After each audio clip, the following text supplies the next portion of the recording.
Hitler popularized the idea of degenerate art, objects which were classified as against the war effort and thus locked away. Humans were treated similarly in between 1939 and 1945.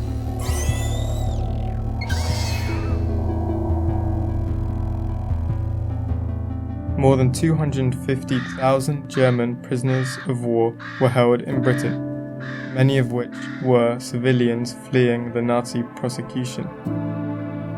Margarete Klopfleish is an example of one such POW. Born in Dresden in 1911, her life initially artistic, being the daughter of a carpenter and working as a model for Otto Dix in the Art Academy of Dresden. By 1931, she was studying sculpture.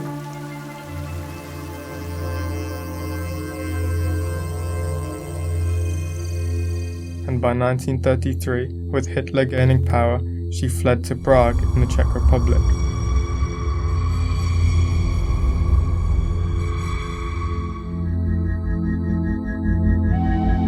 Here she met her husband, the communist pamphlet writer Peter Klopfleish.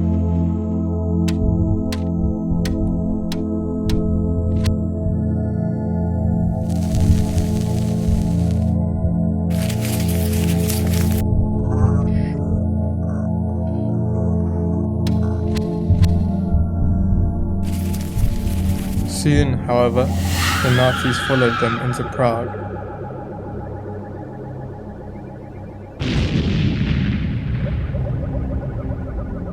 The two again fled to Poland, then the UK, where she lived briefly before the outbreak of the war, where she was swiftly sent to the Port Erin civilian internment camp. In this camp grew her despair. After being locked up, she suffered a miscarriage, which further worsened her depressive situation.